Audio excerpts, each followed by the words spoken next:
Welcome to the Attraction Matriarch podcast. I'm Bunny, helping men understand women since 2018.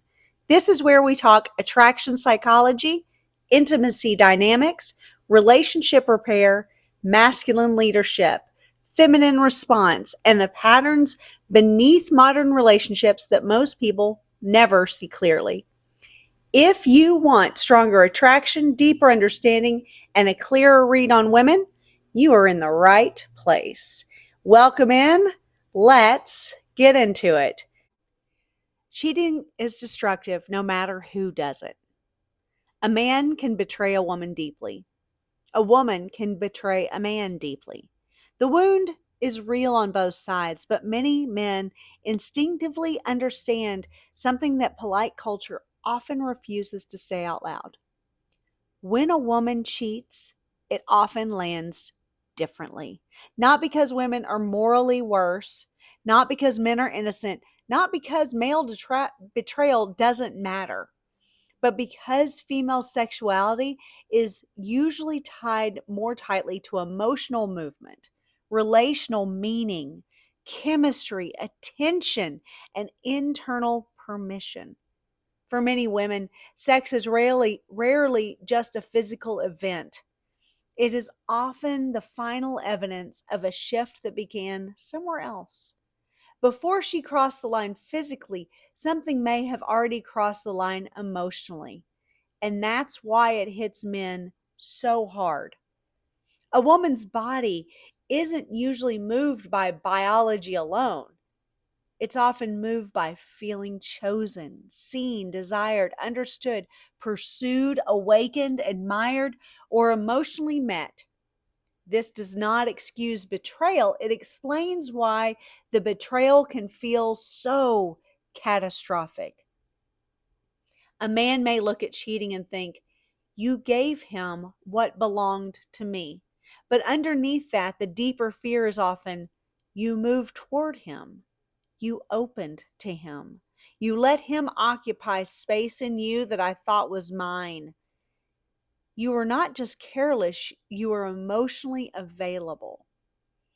That is the part that cuts the deepest. That a woman does not usually detach from loyalty in one dramatic moment. More often, she drifts. She becomes less protective, less careful, less emotionally guarded. She starts enjoying the attention.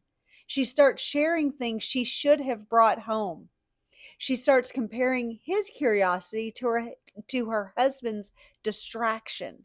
She starts letting another man feel like relief. And this is where many marriages become so vulnerable. The affair didn't begin in the hotel room, it began in the private message. It began in the "he just understands me." It began in the repeated little confidences. In the emotional oxygen she stopped seeking from her husband and started receiving from another man. Again, this is not justification, it's just diagnosis.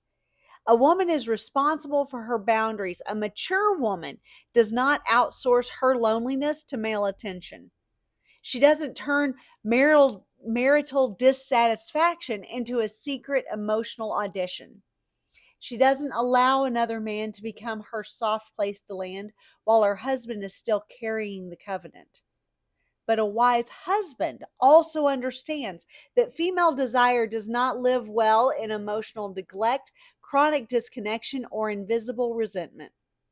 You can't ignore your wife for months and then be shocked that another man's attention registers in her nervous system.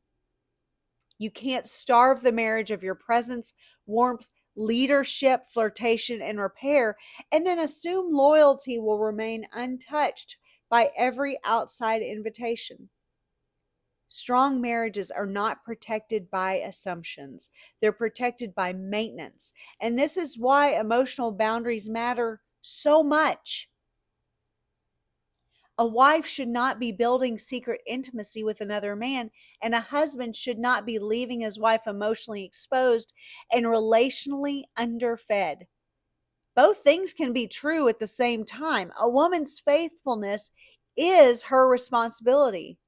A man's leadership of the emotional climate is part of his responsibility. If either one fails long enough, the marriage becomes easier to invade. When a woman cheats, the physical act may be what gets discovered, but the deeper story is often emotional relocation. Her admiration moved, her softness moved, her curiosity, her vulnerability, her desire all moved. And by the same time, her body follows. The husband feels the horror of realizing he may have lost more than exclusivity. He may have lost her inner world. That is why prevention matters more than panic. Protect the private rooms of your marriage.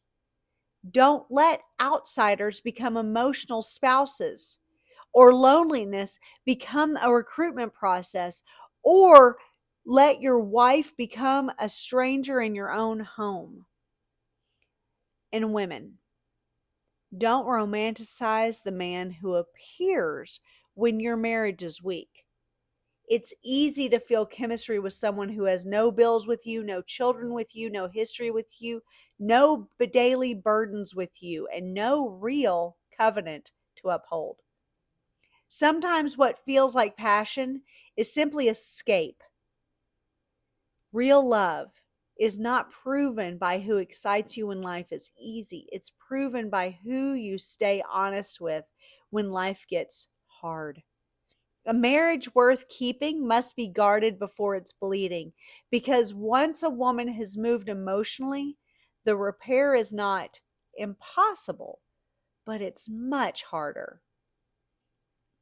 If this episode hits close to home and you know your marriage does not need more avoidance, more guessing, or more surface level communication, please reach out.